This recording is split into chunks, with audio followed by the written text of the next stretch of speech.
Assalamualaikum warahmatullahi wabarakatuh. Yuk dukung channel Al Azhar Official dengan mengklik tanda tombol subscribe, like, komen, dan bagikan ke teman-teman. Mudah-mudahan menjadi amal ibadah buat kita semua. Wassalamualaikum warahmatullahi wabarakatuh. Assalamualaikum warahmatullahi wabarakatuh. Bismillahirrahmanirrahim. Alhamdulillahi rabbil alamin. Ashhadu an la ilaha illallah wahdahu la syarika lah. Wa ashhadu anna Muhammadan abduhu wa rasuluh. Allahumma salli wa sallim wa barik ala nabiyyina wa habibina wa syafi'ina Muhammad wa ala alihi wa sahbihi wa man tabi'ahu wa walahu amma ba'du. قال الله تعالى في كتابه الكريم يا أيها الذين آمنوا اتقوا الله حق تقاته ولا تموتن إلا وأنتم مسلمون أما بعد. Bapak Ibu ma'asyiral muslimin, jamaah salat maghrib Masjid Al Azhar Desa Saranghalang, Kecamatan Pelihari yang Allah muliakan. Alhamdulillah, kita baru saja melaksanakan sholat maghrib berjamaah. Mudah-mudahan ibadah sholat kita Allah terima. Mudah-mudahan doa kita Allah kabulkan, dan selalu kita dalam keadaan sehat walafiat, istiqomah di atas ketaatan dan kebaikan. Salawat serta salam selalu tercurahkan kepada Nabi kita Muhammad sallallahu alaihi wasallam, kepada keluarga beliau, para sahabatnya, dan kepada seluruh umatnya sampai kiamat. Kita bersyukur kepada Allah, setelah sholat kita dapat melaksanakan rutinitas kajian kita pada malam ini, tanggal 2 Agustus, Jumat malam Sabtu, yang pian-pian datang dari berbagai tempat. Semoga setiap langkah pian dihitung sebagai pahala yang sempurna dari Allah Ta'ala, dan dosa-dosa, kesalahan-kesalahan diampuni oleh Allah Subhanahu wa Ta'ala. Alhamdulillah, ulun kesini juga membawa rombongan para asatis guru yang mengabdi sebagai pengajar di pondok pesantren yang dibina oleh Pak Ustaz Mas Mudi HS sebagai pembina yayasan. Alhamdulillah lancar Allah berikan kepada kami semuanya, menemani kita selama perjalanan sambil mengobrol dan melihat banyak foto orang yang menjadi kandidat calon 24 jam guring fotonya, 24 jam tahan. Mudah-mudahan siapapun yang terpilih menjadi pemimpin kepala daerah bisa membawa manfaat perubahan dan juga menegakkan keadilan dalam mensejahterakan masyarakat. Bapak Ibu jemaah yang Allah Subhanahu wa Ta'ala muliakan, kajian kita pada kesempatan ini adalah kita akan bahas masalah wali. Siapakah yang disebut dengan wali itu? Karena kita sering mendengar ada beberapa tokoh agama yang terafiliasi kepada organisasi tertentu atau kelompok Islam tertentu yang mengklaim si fulan adalah wali, atau memberi pengakuan kepada orang-orang tertentu yang menjadi tokoh sebagai para wali. Lalu bagaimanakah karakteristik orang yang disebut wali dalam pandangan Islam tersebut? Apakah wali itu mempunyai ciri tertentu? Apakah dia harus sakti? Apakah dia harus mempunyai suatu keajaiban yang diperlihatkan kepada banyak orang secara terbuka? atau wali itu tidak mesti seperti itu. Ya, akan kita bahas sama-sama insyaallah dalam satu buah hadis yang terdapat di dalam kitab Arba'in Nawawi, tepatnya pada urutan hadis yang ke-38. Ulun bacakan hadisnya. An Abi Hurairah radhiyallahu anhu qala Rasulullah sallallahu alaihi wasallam. Dari Abu Hurairah radhiyallahu anhu, dia berkata, Rasulullah sallallahu alaihi wasallam bersabda, Innallaha ta'ala qala, sesungguhnya Allah Ta'ala telah berfirman. Berarti ini adalah hadis qudsi, hadis atau firman Allah yang disampaikan oleh Allah secara langsung kepada Nabi kita Muhammad sallallahu alaihi wasallam. Disebut dengan hadis qudsi karena hadis tersebut tidak melalui perantaraan malaikat Jibril sebagai malaikat penyampai wahyu. Man 'ada li waliyan faqad adantuhu bil harb. Barang siapa ia memusuhi waliku, maka sungguh aku mengumumkan peperangan terhadapnya. Wa ma taqarraba ilayya 'abdi bi syai'in ahabba ilayya mimma aftaradtuhu alaihi. Dan tidaklah seorang hambaku mendekatkan dirinya kepadaku dengan sesuatu yang lebih aku cintai daripada amalan-amalan yang telah aku wajibkan atas dirinya. Wa ma yazalu 'abdi yataqarrabu ilayya bin nawafil hatta uhibbahu. Dan tidaklah hambaku senantiasa mendekatkan dirinya kepadaku dengan amalan-amalan sunnah sehingga aku pun mencintainya. Fa idza ahbabtuhu kuntu sam'ahu alladhi yasma'u bihi.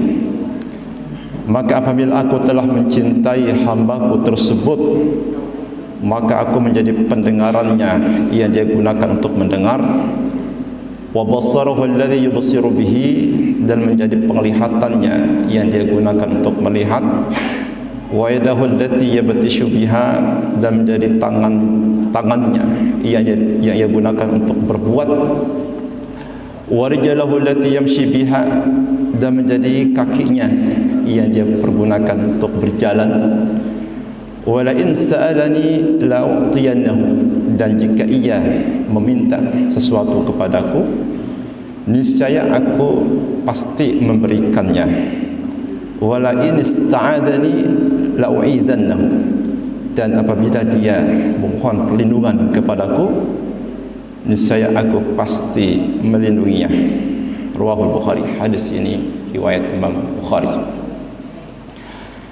Ma'asal muslimin, Bapak Ibu jamaah Allah Subhanahu wa taala muliakan, ini adalah hadis qudsi yang berbicara kepada kita tentang siapa yang dimaksud dengan wali. Di antara keterangan yang bisa kita dapatkan dari hadis ini, bahwa Allah Subhanahu wa taala itu mempunyai wali. Secara bahasa, wali itu artinya adalah dekat. Ya, seperti misalnya wali kota, karena dia dekat dengan warga kota yang dia pimpin. Wali santri, wali murid, wali nikah, wali-wali yang lain. Dalam perspektif akidah Islam, wali itu terbagi dua. Yang pertama, ada yang disebut dengan auliaullah, yaitu wali-walinya Allah. Mereka adalah orang-orang yang sangat dekat dengan Allah melalui berbagai amal ibadah yang mereka kerjakan. Yang kedua disebut dengan aulia syaitan, yaitu para walinya syaitan. Tentunya mereka adalah kelompok manusia yang sangat jauh dari tuntunan agama dan syariat Allah, jauh dari ibadah, ya. Kemudian di dalam hadis ini Allah Subhanahu wa taala dengan tegas mengatakan, siapa saja yang memusuhi waliku, maka aku mengumumkan peperangan terhadapnya. Berarti memusuhi seorang wali merupakan salah satu dosa besar, karena dia terancam dengan peperangan dengan Allah Subhanahu wa taala. Allah Subhanahu wa taala menyebutkan secara spesifik siapakah orang-orang yang dimaksud dengan para wali di dalam Al-Qur'anul Karim, yaitu di dalam surah Yunus, ya. Di dalam surah Yunus tersebut ayat 62 sampai 63 Allah berfirman, ala inna awliya Allahi la khaufun alaihim wa la hum yahzanun alladzina amanu wa kanu yattaqun. Ketahuilah sesungguhnya para wali Allah adalah manusia yang tidak ditimpa oleh rasa takut dan tidak pula mereka merasakan sedih. Siapa? Mereka adalah orang yang beriman dan mereka senantiasa bertakwa. Nah, ini Allah sendiri yang memberikan definisi tentang wali, yaitu mereka orang yang beriman dan mereka senantiasa bertakwa. Mereka beriman kepada Allah Subhanahu wa taala dan mereka senantiasa mengerjakan apapun yang Allah perintahkan dan meninggalkan apapun yang dilarang oleh Allah Subhanahu wa taala. Jadi tidak mungkin seorang itu menjadi wali apabila ia tidak beriman kepada Allah dan apabila dia tidak bertakwa. Meskipun dia mendapat pengakuan dari tokoh banyak, dari masyarakat luas, si dia ini wali, jangan macam-macam, kayaknya kan bisa celaka di dunia. Yang menentukan celaka atau tidaknya siapa? Allah atau manusia, gitu. Lalu dengan apa dia bisa menentukan kecelakaan bagi manusia? Ya kan? Maka oleh sebab itu kewalian itu tidak bisa ditentukan dan dipilih oleh manusia. Tetapi kewalian di dalam pandangan Islam, dia mesti membuktikan dengan keimanan dan ketakwaan. Membuktikan dirinya dengan keimanan kepada Allah dan ketakwaan dalam menjalankan perintah-perintah Allah. Walaupun dia tidak mendapatkan pengakuan, karena kita memang tidak butuh untuk diakui. Maka berdasarkan firman Allah surah Yunus 62 tadi, alladzina amanu, wali itu adalah orang yang bertakwa. Maka kewalian itu sendiri adalah bertingkat-tingkat sesuai dengan tingkatan keimanan. Ya. Jadi tidak bisa wali itu ditentukan oleh kelompoknya sendiri. Ya, si ini wali, ujar kelompoknya. Di luar kelompoknya, ini orang gila, gitu kan? Karena ada yang diakui wali, kada pakai baju, kada berbekas wudunya sama sekali, kada memancarkan cahaya dari bekas wudu atau memancarkan cahaya dari bekas ibadah. Ya, wali itu tidak perlu pengakuan, cukup beriman kepada Allah dan bertakwa dengan menjalankan perintah-perintah Allah dan menjauhi segala larangannya. Tidak perlu dia mengakui aku ini wali Allah, tidak perlu. Cukup dia buktikan dirinya apakah dia beriman, apakah dia bertakwa. Meskipun tidak diumumkan di publik bahwa dia adalah wali Allah, karena memang tidak diperlukan di dalam agama Islam seseorang itu memperlihatkan amal solehnya, memperlihatkan ketaatannya. Kenapa? Karena salah satu gambaran ketakwaan seorang mukmin menyembunyikan amal soleh, menyembunyikan ibadah, bukan justru memamerkan, bukan justru mempublikasikan. Apalagi zaman medsos sekarang ini kan, dia pamer gitu kan. Dan ada seorang seorang Habib, ya, dia cerita si fulan meninggal dunia, lalu didatangi oleh malaikat Munkar Nakir menanyakan siapa Rabbmu. Lalu si fulan ini mengatakan Rabbku adalah Habib fulan. Ya Rabbi ya Karim, ya. Ini sudah membingungkan. Siapa yang gila kira-kira? Apakah yang gila itu adalah yang mengaku dirinya sebagai wali, atau yang gila itu ia memberikan pengakuan kepada orang itu sebagai wali? Kita nggak tahu yang gila mana. Apa dua-duanya yang gila? Kenapa? Karena memang ya sangat jauh daripada ketentuan yang disebut sebagai wali. Pertama, ya, kalau memberi pengakuan manusia sebagai Tuhan, itu hukumnya gimana? Si ini Tuhan. Padahal menjawab malaikat, man rabbuka? Allah Rabbi. Ini Habib Rabbi, Allah Akbar, ya kan? Ini sudah keterlaluan namanya. Sudah menjadikan Habib sebagai Tuhan, sebagai ya Rabbi ya Karim, ya. Ini sudah luar biasa. Seperti Fir'aun kan, fahasyara fanada faqala ana rabbukumul a'la. Fir'aun itu ingin diakui sebagai Tuhan sama rakyatnya, makanya dia paksa rakyatnya untuk mengakui dirinya sebagai Tuhan. Aku adalah Tuhan kalian paling tinggi. Nah sekarang sama, mungkin Habib yang bersangkutan tidak memaksa orang lain untuk mengakui dirinya sebagai wali, tapi ada orang-orang yang dekat sama dia mengumumkan kepada banyak orang bahwa si itu adalah wali, ya, dengan kisah-kisah khurafat, kisah-kisah yang dibuat yang bukan mencerdaskan, mencerahkan masyarakat, justru semakin membodoh-bodohi masyarakat. Ya, kelompok Islam yang lain mencerdaskan, mencerahkan, ini ada kelompok yang membodoh-bodohi masyarakat. Padahal sidin tahu bagaimana hukumnya mengangkat atau memberi pengakuan kepada orang sebagai Tuhan. Bagaimana hukumnya menyebarkan kedustaan, menyebarkan kisah-kisah dongeng khurafat di tengah masyarakat, ya kan? Bukankah amanah pendidikan nasional kita mencerdaskan bangsa itu? Ini yang ada membodohi bangsa, bertentangan dengan prinsip pendidikan nasional kita. Karena prinsip pendidikan nasional itu tujuannya adalah mencerdaskan bangsa, baik aspek agamanya, perilakunya, mungkin yang lain juga. Ya. Maka dari Allah Subhanahu wa taala muliakan, kewalian itu tidak perlu ya mendapat pengakuan dari banyak orang sebagai wali.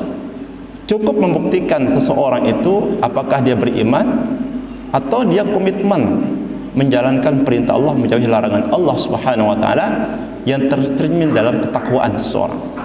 Ya, tidak perlu kemudian ulun wali. Ya, apalagi misalkan dia tidak pakai baju, kada pernah terlihat cahaya wudu, kas wudu atau ibadah. Apalagi kalau misalkan mohon maaf ya, apa namanya, minum asap, ya kan? Ahlul hisab wan nar, ahli hisab dan ahli nyalain api, ya kan? Ini semakin membingungkan, dan tidak ada cara lain untuk menghilangkan kebingungan umat di tengah sebagian orang yang membodoh-bodohi masyarakat kecuali dengan cara ilmu, kecuali dengan sama-sama kita mengkaji agar kita memahami, ya, dan tidak mudah untuk dibodoh-bodohi, sehingga umat ini semakin waktu semakin cerdas. Karena itu Allah Subhanahu wa taala memilih umat Rasulullah ini sebagai khair ummah. Kuntum khair ummah. Kalian itu adalah umat yang terbaik, umat pilihan, umat yang terbaik dari seluruh manusia yang ada sejak Nabi Adam sampai kiamat. Yang terbaik itu adalah umat Rasulullah ini, umat yang paling cerdas, yang mengukur segala sesuatu tentang kebenarannya itu dari kitab Allah Al-Quran, dari sunnah Rasulullah SAW, bukan dari hawa nafsu, bukan dari kepentingan yang bertentangan dengan pedoman kita sebagai kaum muslimin. Hadirin yang Allah Subhanahu wa taala muliakan, maka orang yang dikatakan wali menurut pandangan Islam adalah takwa. Dan tingkatan takwa yang paling tinggi itu justru apa? Yaitu senantiasa seorang mukmin, seorang muslim itu komitmen memelihara, merawat, menjaga akidahnya. Jangan justru kayak tadi, ada meninggal ditakuni oleh Munkar Nakir, man rabbuka, dia sebut nama Habib Rabbi, Ya. Ini kan sudah merusak akidah. Sehingga orang itu nanti akan mencintai si Habib berlebihan. Nah, sementara sikap berlebihan dalam mencintai seseorang itu dilarang di dalam agama Islam. Rasulullah SAW itu manusia yang paling pantas untuk dicintai kalau boleh berlebihan adalah beliau.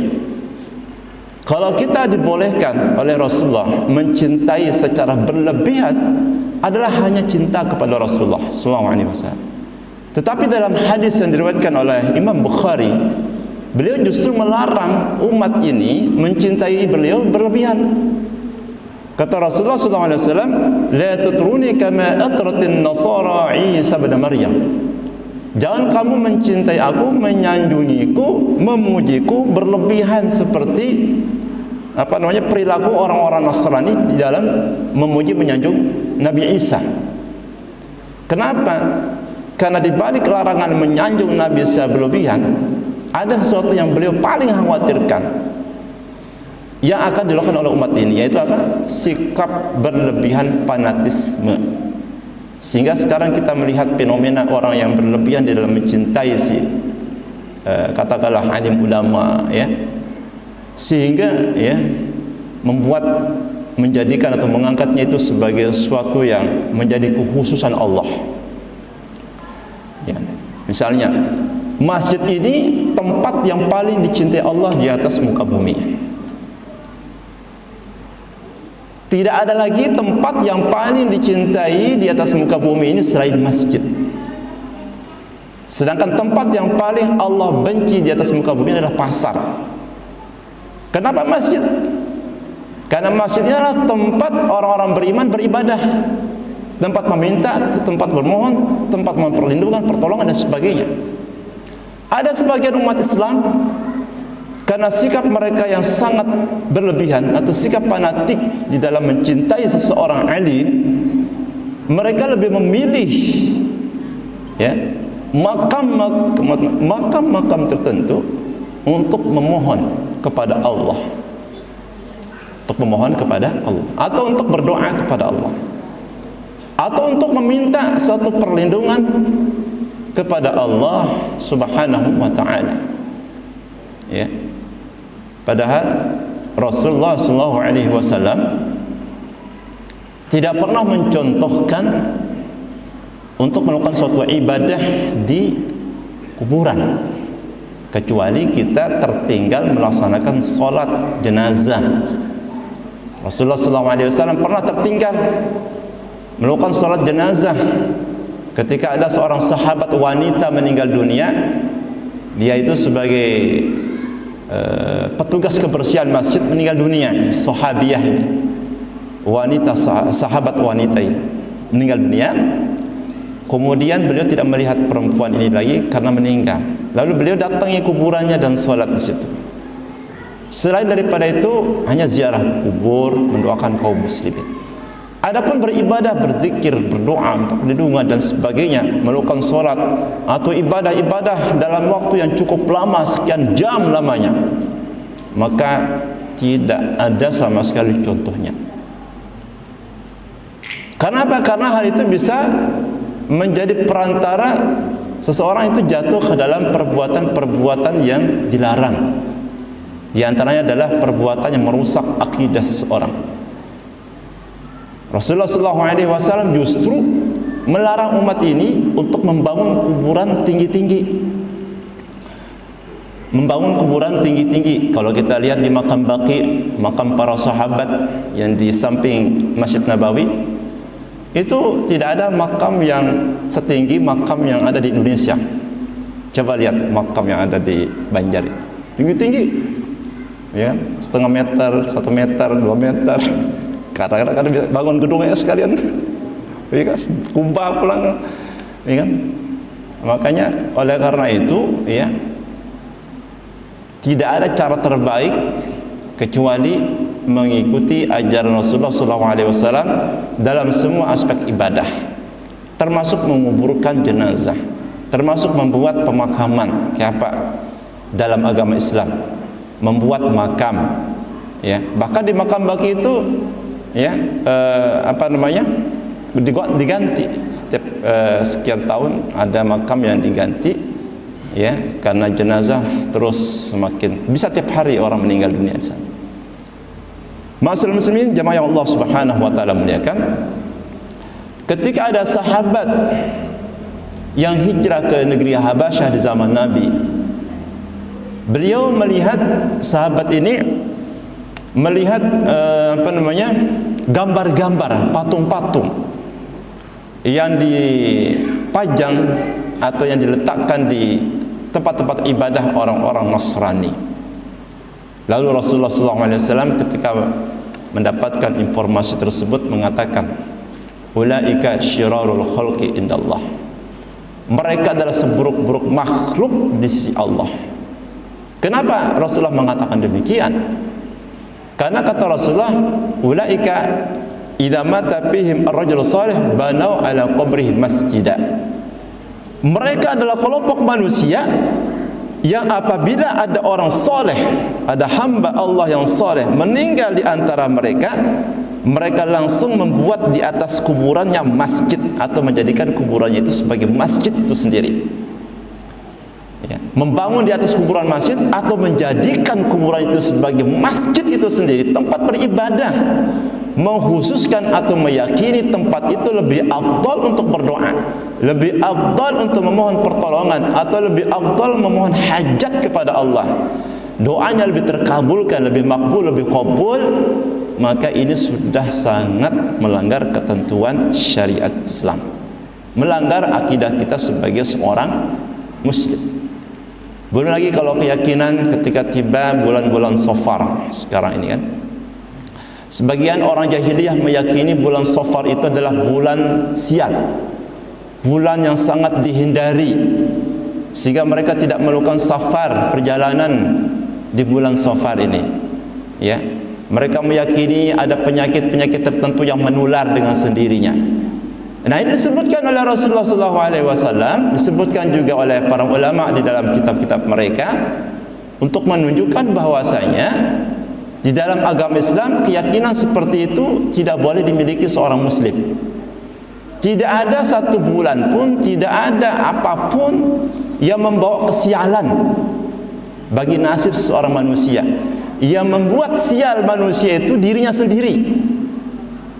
Kesialan itu tidak datang dari makhluk manapun, ya. Sehingga Rasulullah SAW itu memberikan satu rumus.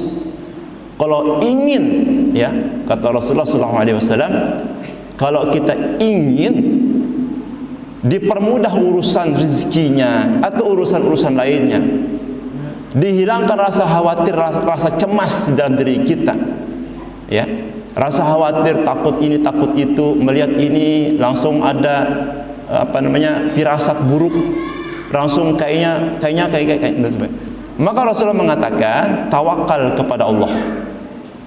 Tawakal seorang muslim kepada Allah Subhanahu wa taala akan dapat menghilangkan kekhawatiran, kecemasan, firasat buruk yang timbul dalam pikirannya karena dia mengikuti arus keyakinan banyak manusia.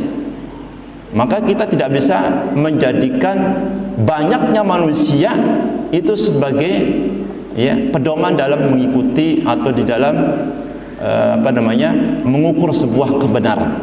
Wah, itu banyak yang melakukannya, biar aja. Kita ukur bagaimana Al-Quran berbicara, bagaimana hadis-hadis Rasulullah SAW berbicara tentang masalah tersebut. Bila bertentangan, maka tidak ada sikap terbaik kecuali seorang muslim menjauhinya. Maka hadirin yang Allah Subhanahu wa taala muliakan, kita kembali bahwasanya takwa yang tinggi adalah ketika seorang muslim menjauhi kesyirikan. Ini karena kalau kita kembali memaknai takwa itu sendiri adalah menjalankan segala perintah Allah, menjauhi segala larangan Allah. Maka perintah Allah yang paling suci, perintah Allah yang paling agung, yang hendaknya setiap muslim senantiasa merawat perintah tersebut adalah perintah untuk senantiasa yakin kepada Allah, untuk senantiasa bertauhid kepada Allah Subhanahu wa taala. Mari kita buka, ya, Al-Qur'anul Karim. Kalau kita lihat dari surat pertama Al-Fatihah, Al-Baqarah, kita akan melihat perintah pertama itu bukan perintah aqimus shalah wa atuz zakah atau kutiba alaikumus syiyam atau yang perintah lain, tidak ada. Perintah pertama itu kita temukan di Al-Quran surah Al-Baqarah ayat 21. Bagaimana bunyi firman Allah? Ya ayuhan nasu budu rabbakumul ladzi khalaqakum. Perintah untuk beribadah kepada Allah. Kenapa diletakkan di pertama? Supaya kita senantiasa mengingat bahwa tujuan pertama Allah ciptakan kita, adakan kita di atas muka bumi ini Allah. Dan supaya kita berusaha supaya kalimat pertama yang terucap pada saat kita meninggal dunia adalah kalimat la ilaha illallah. Banyak orang yang kemudian la ilaha illallah, tapi kenapa justru melanggar makna kalimat tersebut? Padahal kalimat ini mengandung makna yang sangat berat, mengandung makna yang sangat besar, yang sangat suci. Saking sucinya disebutkan dalam hadis Nabi sallallahu alaihi wasallam, andai ditimbang antara la ilaha illallah dengan 7 lapis langit dan 7 lapis bumi, maka lebih berat kalimat la ilaha illallah. Dan karena kalimat tersebutlah Allah menciptakan semua makhluk yang ada di langit, yang ada di bumi. Wa ma khalaqtul jinna wal insa illa liya'budun. Manusia dan jin ini diciptakan Allah Subhanahu wa taala karena kalimat ini, kalimat la ilaha illallah. Neraka, surga, ya, kiamat, semua itu diciptakan Allah karena kalimat tersebut. Ya. Maka Allah Subhanahu wa taala menyebutkan alladzi khalaqal mauta wal hayata liyabluwakum ayyukum ahsanu amala. Hidup dan mati yang diciptakan Allah ini sebagai ujian siapa di antara kamu yang terbaik amal ibadahnya. Siapa di antara manusia ini yang komitmen menjalankan ajaran Islam, komitmen dengan ajaran aspek akidahnya, berpegang dengan akidahnya, dia tidak bergeser sama sekali di saat banyaknya manusia yang tergerus, yang terjerumus, yang terperangkap dengan ajaran-ajaran yang dibodoh-bodohi oleh pimpinan-pimpinan mereka. Maka dari Allah Subhanahu wa taala menyatakan ketika Rasulullah sallallahu alaihi wasallam mendakwahkan kalimat la ilaha illallah di kota Mekah, kira-kira beliau mendapat tantangan dari pimpinan? Ini jelas. Rasulullah sallallahu alaihi wasallam mendapatkan tantangan, mendapatkan ancaman, intimidasi yang begitu luar biasa dari tokoh pemuka dan para pemimpin tertinggi kota Mekah. Ada Abu Lahab, ada Abu Jahal, ada Abu Gosong yang lain-lainnya. Dan mereka dikatakan gosong. Tabbat yada Abi Lahabin wa tab. Telah celaka kedua tangan Abu Lahab. Ya, ini Abu Lahab ini orang yang juga sangat musuhi Rasulullah sallallahu alaihi wasallam. Sangat musuhi Rasulullah sallallahu alaihi wasallam. Abu Jahal juga demikian. Orang terdekat Rasulullah sallallahu alaihi wasallam. Ya. Nah, juga itu ambil pelajaran bahwa kedekatan nasab, ya, kedekatan nasab dengan orang mulia itu tidak lantas menjadi ukuran orang itu masuk surga. Tidak ada jaminan masuk surga orang yang punya darah atau punya nasab bersambung sampai Rasulullah SAW. Buktinya adalah Abu Thalib. Abu Thalib meninggal dunia di atas keyakinan dan ajaran nenek moyangnya. Ya. Ketika Rasulullah datang saat Abu Thalib sedang sekarat mau meninggal dunia, beliau menawarkan kalimat la ilaha illallah Islam, masuk Islam. Tapi kita lihat, mengapa Abu Thalib lebih memilih ajaran nenek moyangnya, ajaran yang diwariskan oleh nenek moyangnya, oleh kakek, buyut dan seterusnya ke atas daripada memilih Islam? Kenapa demikian? Karena keyakinan tersebut sudah mendarah daging begitu kuat kokoh di dalam dirinya, sehingga ya menjadi ajaran yang paling benar. Maka sulit bagi orang ketika dalam masalah keyakinan sudah mendarah daging untuk berubah. Seandainya ada yang diberikan hidayah, masya Allah, itu sudah luar biasa. Kan banyak di antara kawan-kawan itu alhamdulillah berhijrah, Mudah-mudahan bisa istiqomah.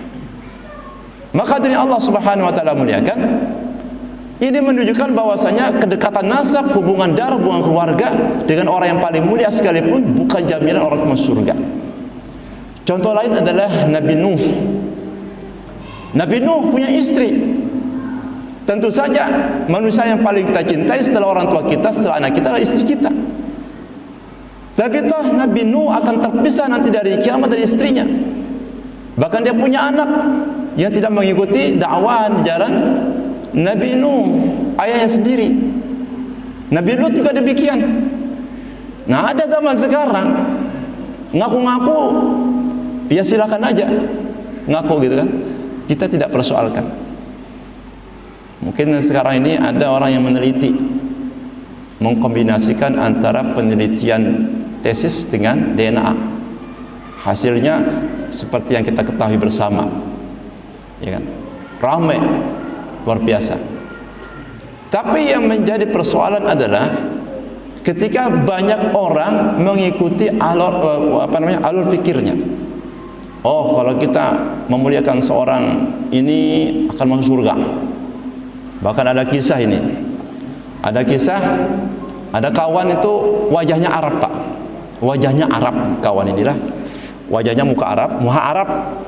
Masuk pasar. Begitu dia mau beli sesuatu, sama penjualnya beliau ditanya, "Pian Habib lah." Ini kisah. Langsung beliau ceritakan. "Pian Habib lah." Kada ulun lain Habib. Pian Habib. Kada ulun orang biasa. Pian ini Habib ya. Dipaksa oleh penjual untuk mengakui diri sebagai Habib, padahal beliau warga biasa gitu. Karena modal wajah Arab gitu. Jadi yang pian-pian punya wajah Arab itu modal besar itu untuk mendapatkan ketokohan dari masyarakat. Karena menolak terus, akhirnya dia bilang gini, ulun ini lebih baik kada sholat daripada kada mengyau pian Habib. Lebih baik orang itu meninggalkan sholatnya yang jelas-jelas fardu daripada dia tidak memanggilnya sebagai Habib. Ini kan sudah sedemikian rupa gambaran bagaimana kebodohan masyarakat diakibatkan oleh pemimpin-pemimpin yang tidak mencerahkan masyarakat dalam dakwahnya. Padahal Rasulullah tidak pernah mengajarkan. Akulah tidak pernah beliau mengajarkan. Seandainya ada manusia yang mau mengajarkan sikap berlebihan, maka beliau adalah orang yang paling pantas untuk mengajarkan hal tersebut kepada umat ini. Tapi beliau tidak pernah meneladani hal tersebut. Justru beliau melarang dirinya untuk dipuji berlebihan oleh umat ini.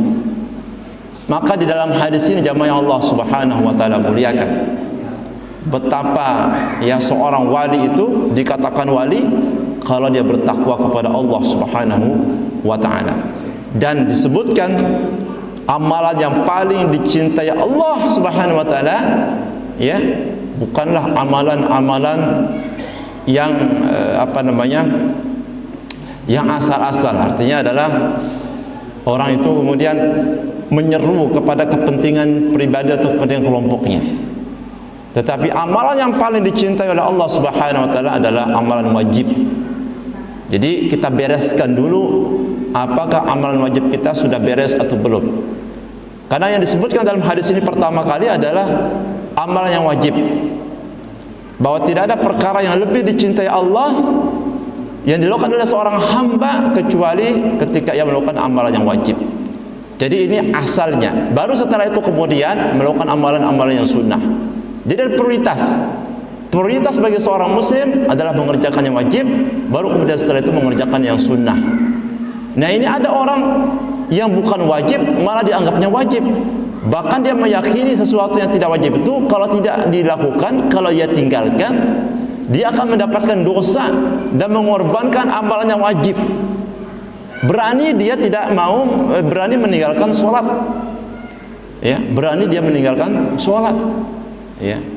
Maka ini suatu cerminan betapa masyarakat ini masih membutuhkan pencerahan, pendidikan agama yang betul-betul bisa mencerdaskan di dalam menjalankan agama ini. Hadirin Allah Subhanahu wa taala muliakan, maka ketika seseorang itu sudah mencapai derajat wali sesuai dengan kriteria iman dan takwa tadi, maka akan turunlah ma'iyatullah, pertolongan Allah. Ya. Dia tidak mendengar kecuali sesuatu yang Allah cintai. Ya. Dia akan mendengar sesuatu yang Allah ridhoi. Kemudian Allah akan menjadi pendengarannya yang ia gunakan untuk mendengar. Artinya apa?